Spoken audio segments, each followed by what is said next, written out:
1 second. Literally, look at this. 1 second left on the timer is when the first resonance get deposited. That's actually insane in the timing. That's crazy.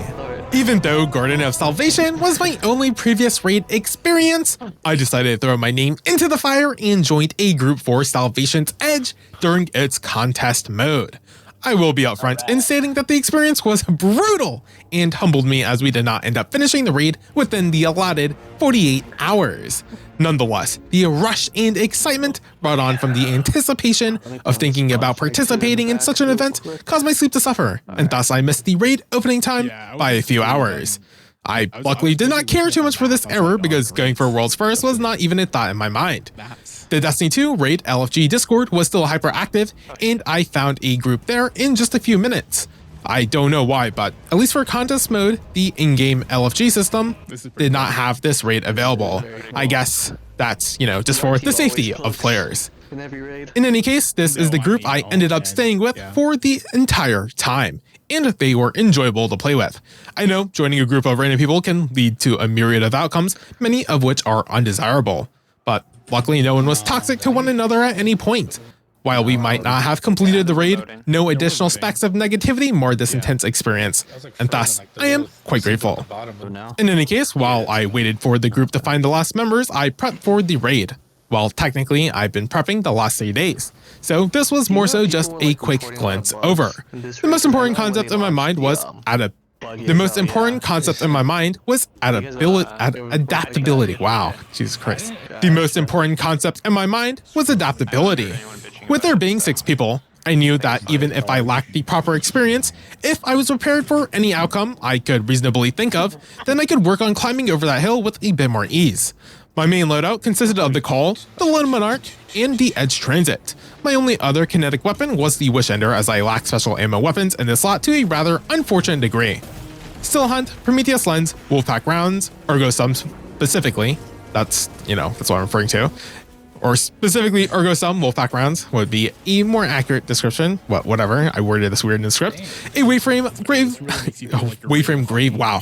Just let all the speaking mistakes happen now, sure. A Wayframe Grenade Launcher and the Pre-Asenix 4 bow are my only other energy slot weapons. I also brought the Microcosm, Dragon's Breath, and Apex Predator for my heavy slot options. It only made sense to me to bring the brand new exotic weapons for the new raid. I also brought a Doom Petitioner. I don't know why I didn't include that in here, but yeah. I wouldn't be surprised if they were particularly useful because, they will have been designed with this knowledge. And specifically referring to the, Final Hunt exotics. I know I jumbled up the sentences here, but that's what I'm referring to specifically. Dragon's Breath was a solid DPS option that I never really needed, and with Song of Flame specifically combined together, the damage output was quite significant. It was pretty nice. Funnily enough, when it came to my exotic armor pieces, the Gauntlet spot is where all the spices contained. Sunbracers popped off during my time in the Witch Queen campaign, and Osmiomancy for Lightfall and Final Shape. I also picked up a Getaway Artist and Controverse Hold from my vault, because they were also easy swap-ins considering, the glove slot was where it was at. I was unaware of it at the time, but I did soon find out how potent the Getaway Artists were. I am currently rocking the brand new Mattia Doxia's chest piece though, because I like playing with the shiny new toys. I didn't do any bounty grinding, so my artifact level is unfortunately not at the max, but I don't think it holds me back too much. And it will most certainly not be what is holding the group back. In the background this entire time, I've been scaling the monolith with the fire team. The absolute scale of this explorable location, as we find the first encounter location, does not disappoint. This is something that never gets old and is an aspect of this game. The scale, he had a year, right? The experience scale is something that, this game never fails in delivering. Truly gotta give commendations where they deserve it. I really feel like I'm scaling up this massive construct in order to defeat the most dangerous entity we've ever faced. I would liken that feeling to the same one you get when you scroll down and click that like and subscribe button.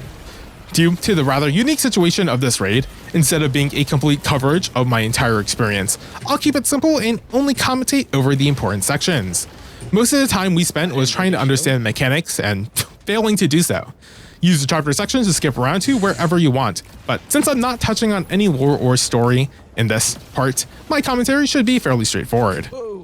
Dude, fuck this jump. Dude, this jump here, first of all, I messed up this jump, but this jump is cringe, dude. Actually trolling with this jump. Absolutely unbelievable. I cannot. Like, look at this. Really? Like, come on. You know, at least I get the right idea, and of course I fail. We're going to pretend that never happened. I bounced off the wall! All right, so before we start the first encounter, because we were starting a little bit later than normal, we did have access to some information that allowed us to gain a little bit of an upper hand for this first encounter at the very least.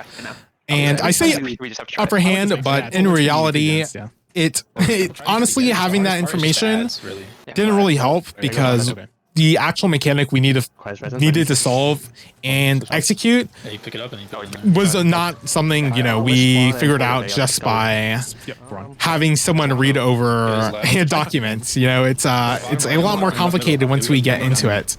And perhaps, you know, if we studied the document and we charted our course, we would be able to navigate through these You have to kill the MC Escher-like structure. Like, honestly, I'm pretty sure it's very, very much influenced by like the MC Escher stylings of how confusing this place is, you know, with the stairs leading into rooms, but there's different stairs and leading to different rooms at different floors. The layout is wacky. You know, that's definitely the biggest factor that leads to why this encounter specifically is more troublesome than it first seems, because technically so far, even though we split into groups, which is part of knowledge we knew beforehand, all that really involved us doing was clearing the ads. So even if we didn't split into groups here, we would have just cleared all the ads because, well, there's not really anything else for us to do at this point.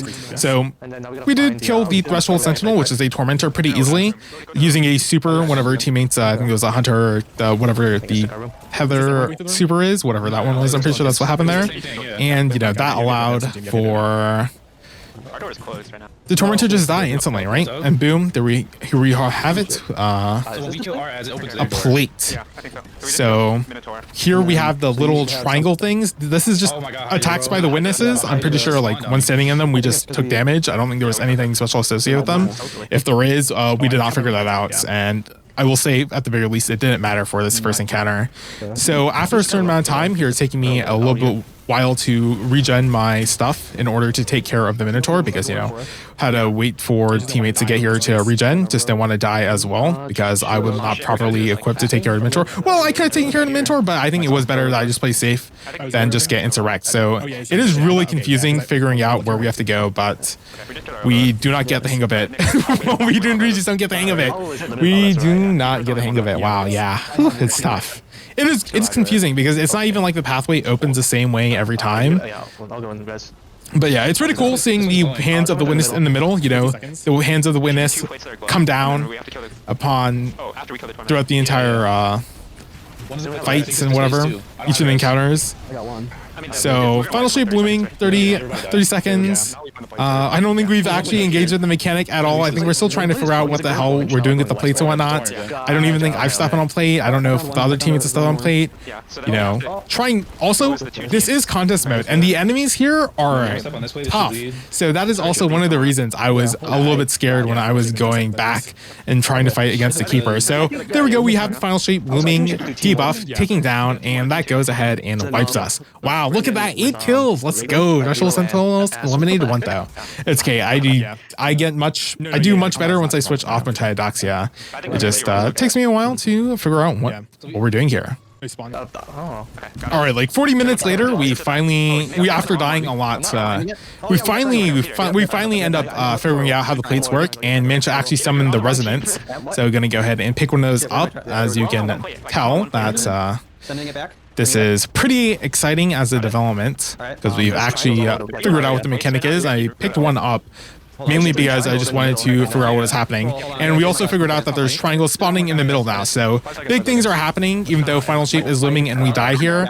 It did take us like, what, a couple of attempts until we figured out how to at least interact with the plates. And, you know, boom, my kills are not lacking anymore. Honestly, it's not something that really matters and something that fixes itself later. And depending on the run, you know, depending on what the person is doing, people have different mag kills anyways. But big development there. You know, we managed to step on the plates and figure out that the resonance spawn, and some of them spawn in the middle, and some of them just spawn in the rooms where you click the plates. We're just not sure exactly on the timing of how to correctly initiate and proceed with the rest of the encounter, and when to pick up the resonance and all the little minutia that comes within these mechanics, because we still have to figure that out. All right, another 20 minutes go by, and here we are. We're working through. We're completely working on getting everyone on the same page, trying to explain how the mechanic works. I'll be completely honest, even though I loosely figured out how like the plate touching mechanics work and that they spawn the resonance little triangles, I'm not exactly too sure on, you know, the exact timing of, you know, when to step on the plates or whatever, and we're just figuring that out, right? So unfortunately, the witness thing is in there. So we're figuring it out. So as the circle closes in on the circle in the middle, you step on it there, and that's when the pulse timing is able to be sent. I know my phrasing and wording is a little awkward there, but it's that's the best way I'm explaining it, right? You step on the plate when it closes in, and that sends the pulse backwards. So also at the very end here, Rilo goes ahead and shoots the little pillar, and that resonance closes the loop. So I think it takes us a little bit longer for us to figure out how the loop closes exactly. But honestly, we've made some pretty big developments in just like an hour here, where we've already kind of figured out the main mechanic and how to interact with it. At least the first part. So here we're actually encountering a small problem. As we step on the plate, we follow the path of the energy, and it actually leads to a closed room. So this is actually where the splitting into teams part matters, because each team needs to clear their side, and their side of the threshold sentinel or whatever the keeper of the monolith is. Whenever they kill that specific enemy, that opens the pathway for the other team to continue forward. So that's the reason for us playing in teams, and that is probably something that would have taken us like not that long to figure out, actually, because we would just killed all the ads, and we probably would have figured that out, because it took us this long in order to figure out that that was an issue in the first place. So here we are. Yeah, we have to kill the Hydra specifically, and we figured that out, and that just wasted a bunch of time and ended that encounter. Wow. All right, here we are, just activating the plate mechanic, you know, pretty easy. I think you do have enough time to activate the plate and pick up the resonance orb in between every activation. I think that's probably the intended intention as well, because there is a gap in the timing as the energy pulse travels to the other person, right? And it's not like I'm really doing anything else aside from waiting for the other person to activate the other energy pulse. So unfortunately, you know, teammates are dying, and we don't have enough revives, and we're final sweep is looming. So this run ends, but it does. I think this is about time when you know, the mechanic solidifies, which is about like an hour and a half, and actually it's a little bit less than an hour and a half, but I mean, just it's taking this long just to completely understand how the mechanics work. So already we're starting off pretty advanced and pretty complex compared to any of the legendary missions or any of the other encounters I've actually had to face thus far. Even compared to like Guardian Salvation, this is already fairly complex, to be honest. All right, so here we end up summoning an Omen of the Witness. So this happens whenever we fuck up the ping pong mechanic of the plates, right? Whenever we mess up and don't send it back correctly and don't close off the loop, and Omen spawns, and we have to kill it before being able to reinitiate the ping pong between the plates, which is pretty annoying because, you know, subjugators are probably not freelo, and you know, in contest mode especially, right? They require some sort of resource to take care of, which is either, you know, heavy weapon, an ability, a super, very expensive cost. But yes, so we've gone ahead and closed our loop already, by the way, because we've already resonated that, right? Yeah. So pretty cool that we've figured out everything we need to do, at least on this side over here. So one thing about a raid and raid involving 6 people is that it does require everyone to be on the same page. So everyone has to understand the mechanic in its entirety, at least for this encounter. All right, after another 2 hours, here we are back in the middle of the first encounter. Honestly, zero progress was made this entire time.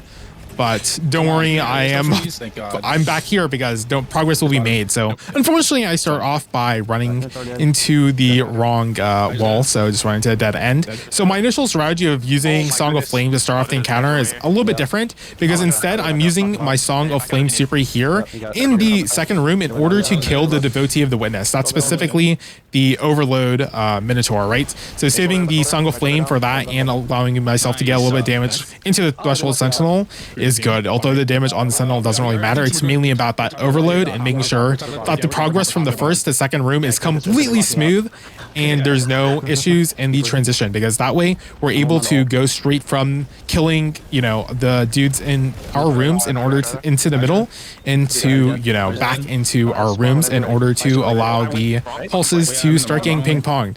So my role in this group between spawn sorry. So my role in this, so Swan and Spawn, the double S's. So my role here is actually not to ping pong, but it's to be the runner in the middle. So, and to help both of them clear. So luckily my build is pretty good at doing ad clear. So I'm here able to help both of them while they manage the rooms for themselves. So here I am. I'm just here going to go in and pop Transcendence, going ahead and help do some ad clear in the bottom room, and gonna go ahead and do some more ad clear up here, right? So doing this alleviates some of the pressure from these guys and allows them to focus completely on the ads that will spawn in later, because what happens is after they start ping-ponging, so actually you'll see that we did mess up. So, we did mess up the ping-ponging. Luckily, Transcendence is pretty crazy. So after that, after helping them in the beginning of the encounter with that fight, after they ping-pong, I actually have to run into the middle in order to pick up the resonance that spawn there,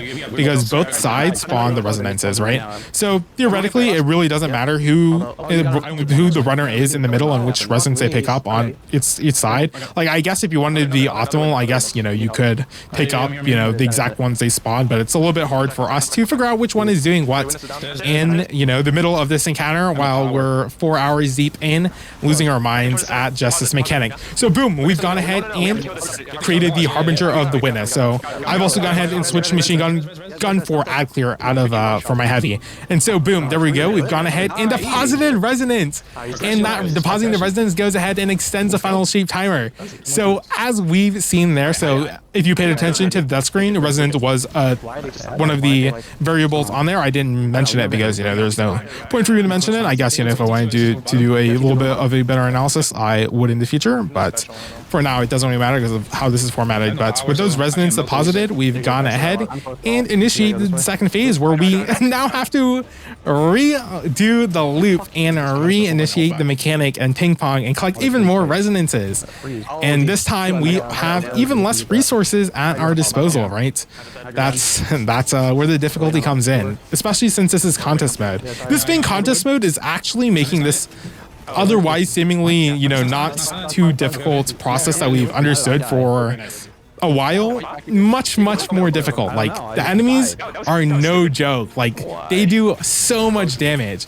Luckily, my build is pretty good, like, overall with Devour on the Warlock.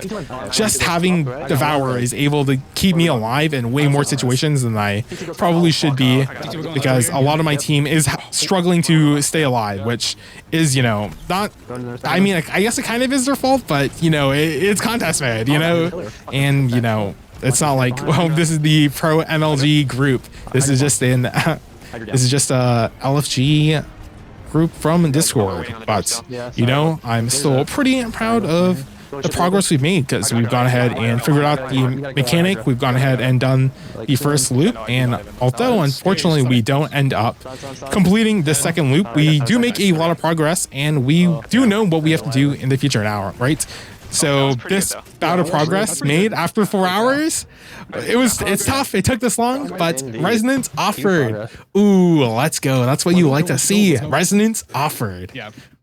All right, here I am, just collecting my resonance in the middle. Just let me, yes, wow, I collected my resonance. Just gotta make sure you see that in order to, I mean, you already know I can collect resonance. I mean, you're about to see me deposit them anyways as they close the loop. So unfortunately, we failed to close the loop properly, and we had to get rid of this Harbinger real quick. But This actually results in complete failure because the Sentinel in the middle spawns a little bit too late. So unfortunately, this is kind of where the point of time in the night where people have to go to sleep because, you know, it's like, I think it was like, what, 4 in the morning or something? But unfortunately, you know, we had to call it for the night, but we did reconvene only a couple of hours later in the morning. So, you know, I had to wake up at like 10 in the morning and, you know, I realistically, I could have gotten like 6 hours of sleep, but I didn't sleep like at all. I got like an hour of nap time, which was probably not for the best, but we do reconvene in the morning. All right, so the entirety of the first day, I actually did not use the getaway artist at all. I was just using Metaiodoxia. So that's proof enough that Metaiodoxia is good enough to get through the first encounter. But I think at least on the second day, I might have like seen a YouTube short of like all the buddies, all the warlock buddies, like you have the Helion buddy and you have the electric buddy, the arc grenade buddy, and you just have all the little turrets. And I think that was what inspired me to like, oh, you know, maybe I should switch to getaway artist just because I was like, oh, it's pretty cool having all those little friends. So here I am just equipping the getaway artist, doing a little good, you know, just equipping some mods. Wow. All right, so as we start the raid, we do have the checkpoint, so we can spawn in pretty instantly. So because of how things ended last night, we're honestly feeling pretty good because, you know, we did get through an entire phase. And even though we didn't really get through any other phases that time around, we do know that we have the ability to do so. And, you know, we just have to do it multiple times. Funnily enough, because of how early this was, I wasn't actually streaming just yet because I'd only just opened OBS and only just remembered to hit record. I was like, because to be honest, I was like, I don't even know how far we're going to go. It's like, you know, I don't need to exactly hit stream yet. And that's really funny, really funny that I just decide not to do so for now. So here I am, definitely switching to a machine gun for my heavy was definitely the correct play because there's not really any enemies that required me to do damage with like an Edge Transit or an Apex Predator, because the only enemies like that were the subjugators or harbingers, and in those instances we've pretty much planned it out to like where one of us would be using our super to instantly take care of them, because we just did not want to waste time on such enemies, because, you know, the final shape blooming debuff is a massive, you know, timer on us. We don't have time to spare. It's rough out here. But yeah, so unfortunately everyone's out here dying, so I'm just gonna go ahead and kill myself real quick. Oh, I mean, I guess technically I didn't finish my thought on machine guns, but yes, because there's mainly ads, using machine gun is just much better. Also, especially when it comes to the Tormentor, even though it's like, you know, it's not the greatest thing for DPS, especially machine guns are kind of not it, but at least for a Tormentor is probably a little bit better than the Edge Transit I was failing to use, although it's not like I was even having to do DPS onto the Tormentor in the first place. But yes. All right, thanks to the progress we made last night. Wow, it really took me forever to die here. Oh my god. Hold on, bro. I'm in melee range. I'm taking damage from all these harpies. I'm just regenning too much. In any case, oh wow, that distracted me from the point I was trying to make. So as you see here, Resonance offered. A lot of us are offering a lot of Resonance. So our one run from last night indicated to us, you know, we knew how to do a mechanic. We just had to do it multiple times. And really, I can't believe I eliminated 3 Threshold Sentinels there. Wow, I'm crazy. But yeah, so we know how to do a mechanic. It's just a matter of accomplishing it. And honestly, as we wake up in the morning after, this is about an hour and 20 minutes later, but I will go ahead and let you know, boom, the getaway artist popping off right there, that this is just gonna Phoenix Dive to save myself. Oh yeah, so Phoenix Dive especially, I didn't really talk about it, but I am using Phoenix Dive instead of the wells, because in this place, you just have to keep on going. Like, speed is the name of the game, and the burst from Phoenix Dive is way more important and relevant than the continuous healing of the wells, right? Like, at what point in this encounter am I ever gonna be standing still to be in my well? Like, there's actually no point in this encounter where I would ever be doing that. If I am, I'm actually just trolling. Like, you know, it's all about pressing the W key in this encounter. And, you know, the getaway artist is definitely really helping with that. So, you know, it's pretty cool that the arc buddy is just broken. So, Well, it's not even the Arc Buddy is broken. The Arc Buddy is broken because I can have the Arc Buddy and Bleak Watchers because I mean, wow, it's pretty good. I'm not gonna lie.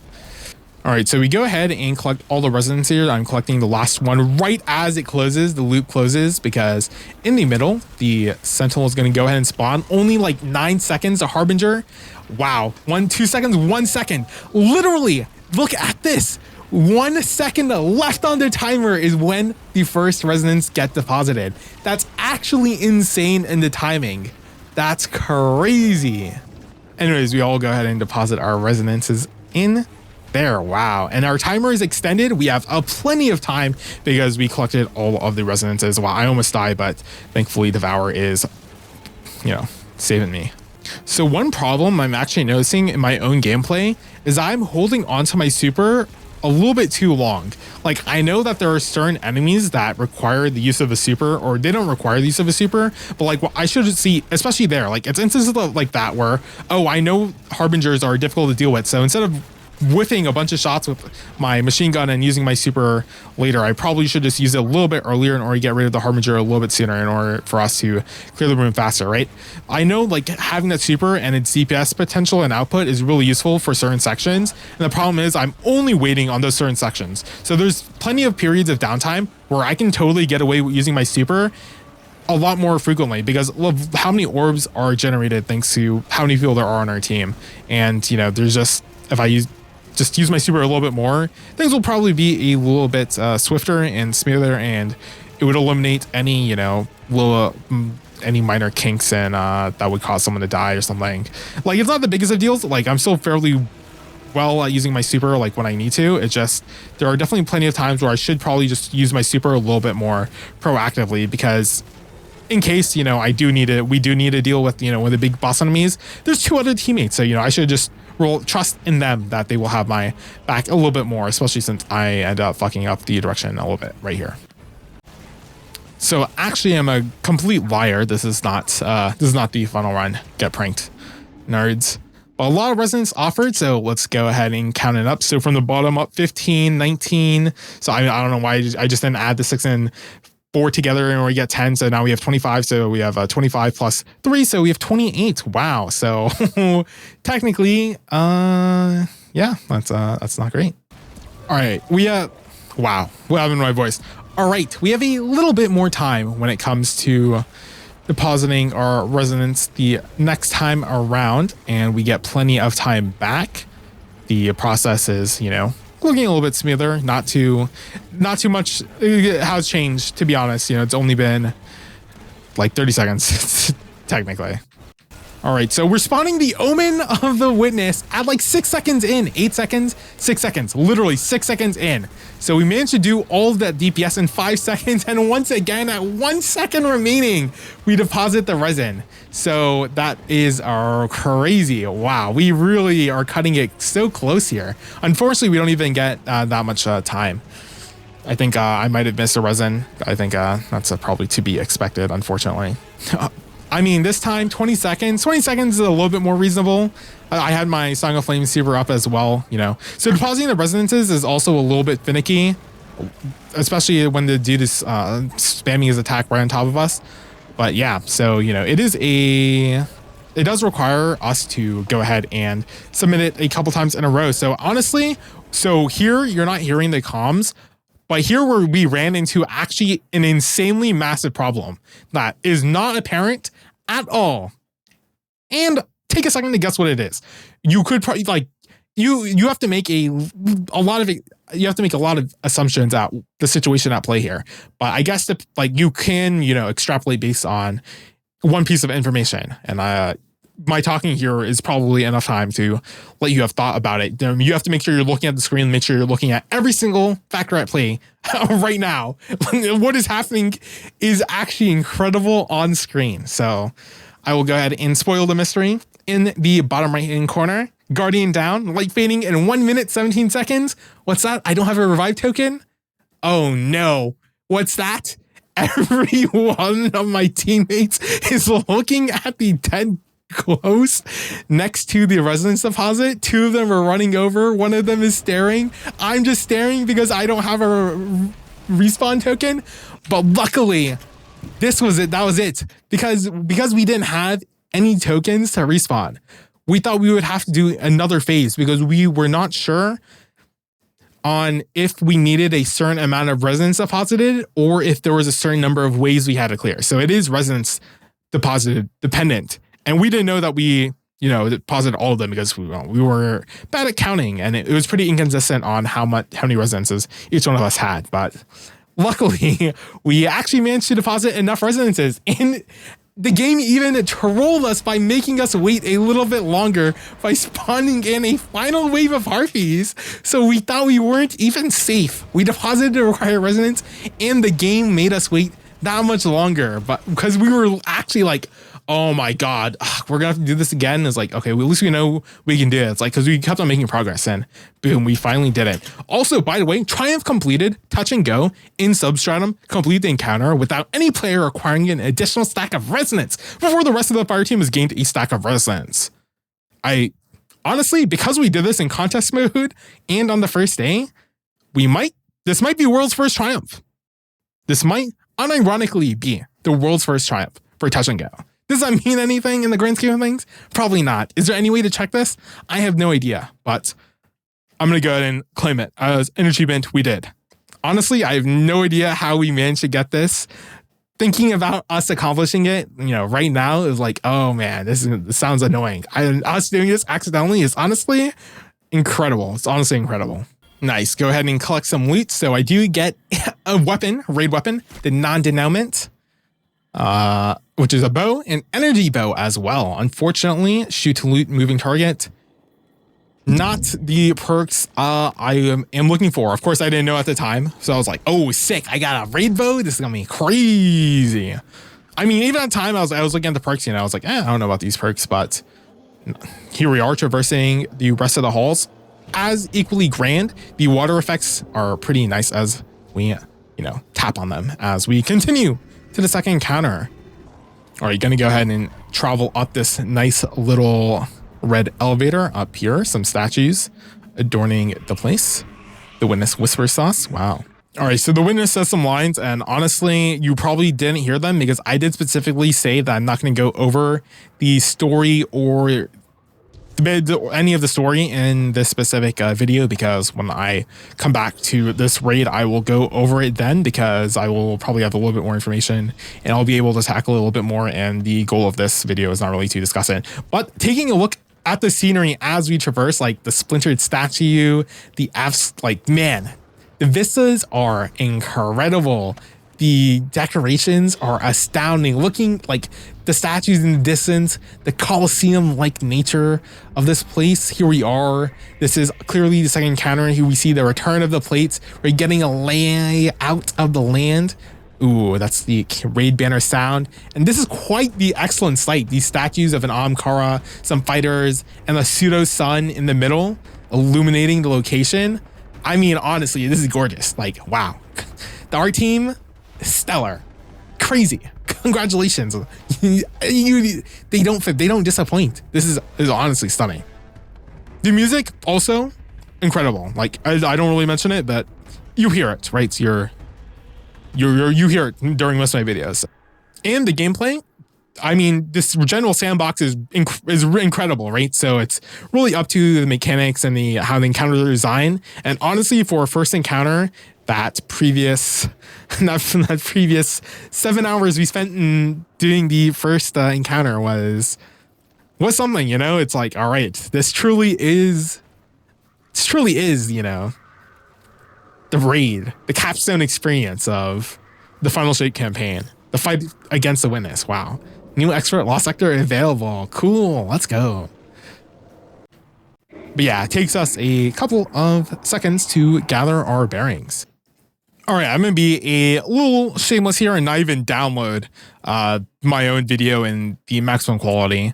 Then so you're going to get, well, I mean, this I'm playing it in maximum quality on YouTube, but I'm just not going to download it because, technically I could edit around it to make it not really matter, but I don't know if I will do that. I don't even know why I'm bothering explaining all of this, but because of, I will let you know that if you were taking a look at the chapters at the very least, this is where it ends, right? This is the end, Dissipation, and this is where our time in the raid unfortunately ends. Because one of the reasons was, you will soon find out with the boss, we were having issues with it, but we were also having issues with our group staying together, mainly because, people have real life obligations, and I don't think people really expected this raid to last this long, which is a little unfortunate, right? So a lot of time was spent, finding replacements for certain individuals and whatnot. So I'm not going to be able to do a full analysis on this properly. Like, even though this is 5 hours of video, this is not really 5 hours of us doing this in the first place. So honestly, I don't even know if I really want to bother going over the mechanic, because there's just ad clears, and then when you do ad clears, you do the plate mechanic. Then when you do the plate mechanic, you have to do damage to the boss in the middle.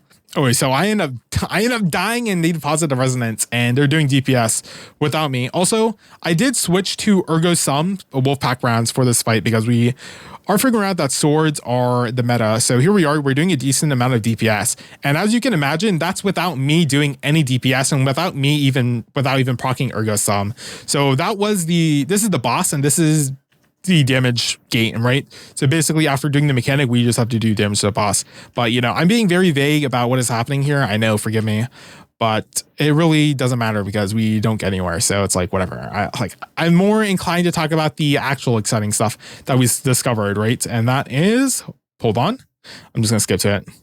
So because a lot of this time is just us waiting for like 1 or 2 people to join up in a group, we had a lot of time to explore, and over there, Brandon and Assassinator, they went ahead and found themselves in the top corner of the map.